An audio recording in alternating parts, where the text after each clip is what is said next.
Hi viewers, welcome to விபாஸ் cooking and life style. இன்றைக்கி வந்து டிஃப்ரெண்ட்டான வெஜிடபிள் ரைஸ் எப்படி பண்ணுறதுன்னு பார்க்கலாம். அதுக்கு தேவையான இன்க்ரீடியன்ட்ஸ் வந்து yellow capsicum, red capsicum, corn, onion, tomato, green peas, அப்புறம் டபுள் பீன்ஸ். இப்போது இந்த எல்லா வெஜிடபிள்ஸையும் ரெடி பண்ணி எடுத்து வச்சுக்கலாம். நெக்ஸ்ட்டு மிக்ஸி ஜாரில் இஞ்சி, பூண்டு, அப்புறம் பச்சை மிளகாய் வந்து நான் 3 போட்டிருக்கேன். நீங்கள் உங்கள் காரத்துக்கு ஏற்ற மாதிரி போட்டுக்கலாம். அப்புறம் புதினா வந்து ஒரு ஃபுல் பஞ்சு, கொத்தமல்லி ஒரு கைப்பிடி. இது எல்லாத்தையும் கிரைண்ட் பண்ணி வச்சுக்கோங்க.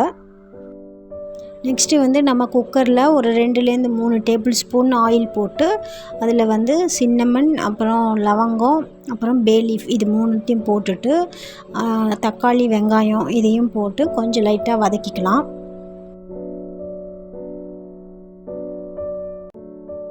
நெக்ஸ்ட்டு நாம் எடுத்து வச்சுருக்கிற எல்லா காய்கறிகளையும் சேர்த்துட்டு அது கூடவே அரைச்சி எடுத்து வச்சுருக்கிற புதினா, கொத்தமல்லி விழுதையும் சேர்த்துக்கோங்க.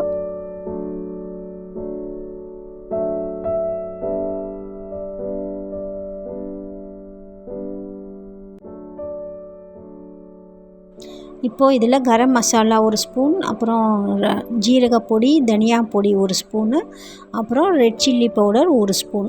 இதில் காரம் கம்மியாக வேணும் அப்படின்னா ரெட் சில்லி பவுடர் போடுறத அவாய்ட் பண்ணிக்கலாம்.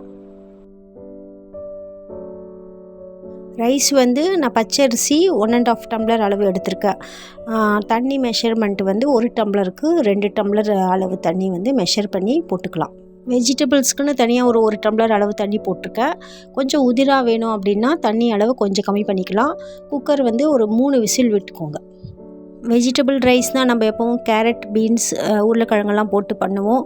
இது வந்து வித்தியாசமாக வந்து டபுள் பீன்ஸ், அப்புறம் கொத்தமல்லி, புதினா இதெல்லாம் அரைச்சி போட்டிருக்கிறதுனால டேஸ்ட்டும் வந்து ரொம்ப டிஃப்ரெண்ட்டாக இருக்கும், டேஸ்டியாகவும் இருக்கும். வீட்டில் குழந்தைங்களுக்கும் ரொம்ப பிடிக்கும். நீங்களும் ட்ரை பண்ணி பார்த்துட்டு கமெண்ட்ஸில் சொல்லுங்கள். தேங்க்யூ.